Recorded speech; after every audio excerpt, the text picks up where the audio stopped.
Okay, second attempt at being a commentary YouTuber. Yay! Hey guys, this is Alex, aka Paramore's #1 fan. Welcome back to my channel, and if you recognize me from this video, no you didn't, that was actually my evil twin. He wanted to make a horrible video to make me lose all of my aura. And we're already 17 seconds into the video, and I'm already being incredibly unfunny. Okay. So today I'm going to be talking about the art community on TikTok. Before we start, if you would like to support my channel and see more content like this, please like and subscribe. I'm still new to making content like this, so if you'd like to support a beginner commentary YouTuber, please subscribe. That would be awesome sauce! Now on to the video. I'm sure nobody's asking this question since saying TikTok art community is already pretty self-explanatory to what it is. But yeah, TikTok over the past few years has been extremely popular with over 1 billion active users, so of course with its popularity there's gonna be a community full of artists on there sharing and promoting their art. And this goes for any social media app in general, Instagram, Twitter, Tumblr. The art community on TikTok is very toxic. It's probably just as toxic as the art community on Twitter. And no, I am not calling it X. Fuck you, Elon Musk. Twitter is just extremely toxic in general, though. There's people making fun of beginner artists, the whole art lore thing, people calling artists who change their art style puppy-chan, etc. I will be getting into these topics in this video. And I know some people are gonna say, oh, well, it's just the internet. It's always been toxic. And I mean, sure, you are right, the internet has always been a jerk to artists, but from what I've seen, I don't think it's ever been this bad before, especially on TikTok. I'm probably not going to explain this part well, and I may be wrong, but from what I've seen, art lore has two sides. People making fun of actual weirdos in the art community, and people making fun of beginner artists. Most of the time, art lore is just shitting on beginner artists. Back in 2021, there was this artist named Croquette. They made a video showing their rendering process, and the video went viral for all of the wrong reasons. People were making fun of the art, and some were even trying to cancel the artist for being a Dream SMP fan. Okay, so this is off script, but I forgot to add this. People were also spreading rumors about this artist drawing weird stuff of the Dream SMP members, I think. The hate and harassment got so bad that Croquette actually left TikTok. They still post on Instagram though, and their last post was from February. I encourage you guys to go check out their page and send them some love. There is a bunch of other art lore that I won't get into because if I did, we'd probably be here all day. And also, I can't think of any more examples, so... Like I mentioned, TikTok has a huge problem with bullying beginner artists. Not even just artists, even non-artists like to bully beginners.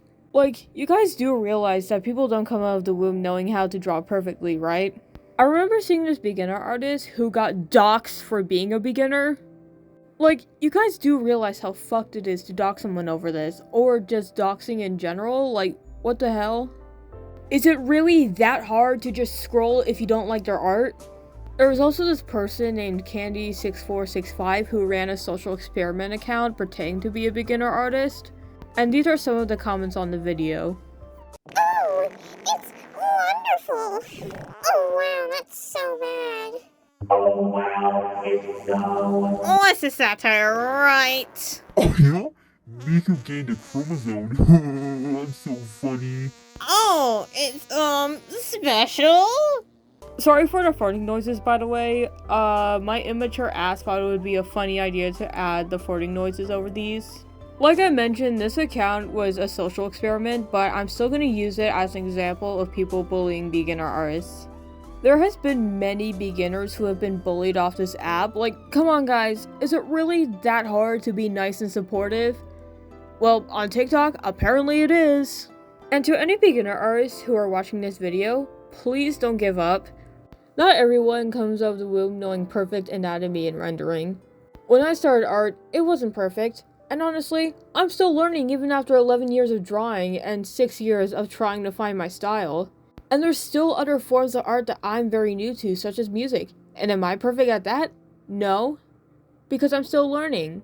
Thinking negative about your art just because some dumbass keyboard warrior said that it sucked won't help you improve. I used to think negative about my art until I realized that thinking negatively won't get me anywhere. Social media can be a shit place sometimes, but that doesn't mean that everyone on arttok or any art community on social media is negative or toxic. There are people out there who will support you and give you tips to improve. Also, don't worry about improving fast. Everyone goes at their own pace. Again, please don't give up, take your time, have fun, you are awesome. That may have sounded like some corny friendship is magic shit, but I promise I'm speaking from my heart. Another thing that I've been seeing people say a lot to some artists is, Heh, close enough. Welcome back, Puppy-chan. for those who don't know, Puppy-chan was a Twitter artist who regressed in art a lot, but I'm pretty sure she did some other weird stuff besides regress in art. This is off script again, but I just realized how badly I worded this in the script. I said it as if like regressing in art is a weird and strange thing, but like it's not. And people have been saying this type of stuff to artists who either regressed in art or changed their art style. And it makes me so mad that people on the internet can't tell the difference between an art style change and art regression. And even if someone does regress in art, it's not your art style to worry about, so why are you making fun of another artist who does so? And sometimes, art regression can happen when changing art styles or finding an art style, or just drawing and doing art in general. It's not a terrible thing that's worth making fun of. People on TikTok love to give art styles labels, which I don't really have a huge problem with for the most part. I find it really annoying sometimes, however. We got the jelly art style, the cartoony art style, realism, semi-realism, the pro-shipper art style. For those who don't know, pro-shipping is shipping illegal stuff, but I'm pretty sure there's a different term for it called dark shipping, and I think pro-shipping actually means something else. I don't really know, to be honest, because I don't really care about pro-ship discourse for the most part. I don't think anybody uses the term pro-shipper art style anymore in the big 2024. Now it's just known as the Mo art style. This art style seems to be heavily based off of 2000s anime and the chibi art style from what I've seen of it. And unfortunately, this art style and similar art styles are associated with a bunch of weird people such as Can I Have Promo and that one 5 Nights at Freddy's artist. A lot of people who draw like this have been called a pro shipper and other horrible stuff for having this art style. And I don't know about you guys, but I think it's weird as fuck to try to assume that someone ships illegal stuff based off of their art style. Like, imagine posting an innocent drawing and some fucking stinky keyboard smasher in the comments says something like, Heh, you're a pro shipper. You like incest. like, it's such a weird assumption to make on someone for their art style, or just someone in general. People on TikTok, or just the internet in general, see art as a whole set of rules and aesthetics. Like, according to them, you can't have a unique or stylized art style without it being called ugly, or for some people, the Vivzy Pop art style. But you also can't have a popular art style because that's also apparently ugly and blah blah blah blah, a bunch of other bullshit. Plus, some people try to quote-unquote fix other people's art without permission just because they don't like it. Like, holy shit, if someone wants to draw Tom from Ezra with a snatched waist, let them do it. I promise you, it is not that deep. Oh, but it's only okay if I'm fixing pro-ship art or not safe for work. First of all, fixing pro-ship art or any form of problematic art is still wrong and it's bringing attention to the artist whose art you're trying to quote-unquote fix. Plus, it will bring more people to go and harass that person. It doesn't matter if that person ships gross stuff, you should still not go and harass or fix that person's art. Second, and this is about the not safe for work, if the not safe for work art you're trying to fix is of illegal adult or multiple, then fixing it is absolutely pointless and is really disrespectful to the original artist. And third, if you are a minor, which I'm pretty sure most of the people who make these types of videos are minors, seeking this content is wrong, even if you're quote-unquote fixing it. People have to understand that art is subjective. If someone likes it, that's great. If someone doesn't like it, that's also fine. Art has absolutely no rules. Draw however you like, let other people draw however they like, stop taking the time out of your day to send hate to someone or try to quote-unquote fix someone's art just because you don't like it. If you don't like it, scroll and move on with your life. A lot of people love giving their favorite characters redesigns and headcanons, which I have no problem with at all.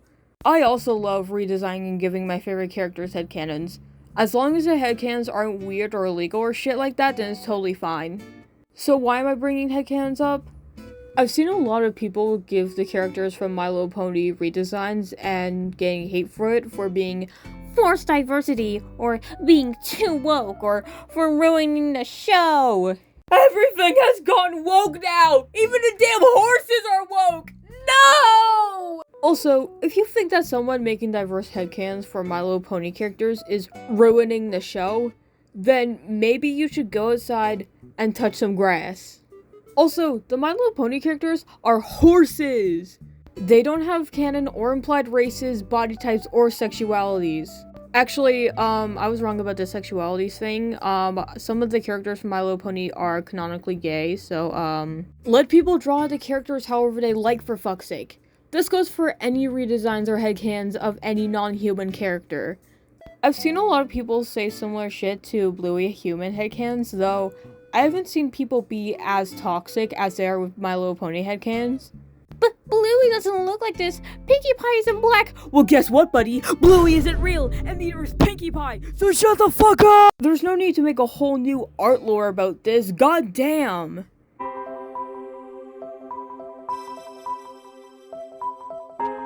TikTok is probably one of the worst things to ever happen to the online art community. I'm so fucking tired of seeing great artists being bullied off the app over not having a good art style or for some other stupid bullshit. I'm sick of it! Of course, not everyone on arttok is toxic. There are a lot of supportive and kind people in this community who will lift others up instead of tearing them down like how almost half of this community does. I understand that this community will always be toxic, just like most communities on the internet. I do hope that sometime in the future, the TikTok art community will become less negative and toxic and more accepting to beginner artists. So, that's the end of the video. Hopefully this was better than my video about Jake, Johnny, and Tara, because that one was god-awful. If it's not, then, oh well, I tried. Like I said at the start of the video, I'm still very new to making content like this, so if you'd like to see more content like this, be sure to subscribe. Oh my god. See y'all soon!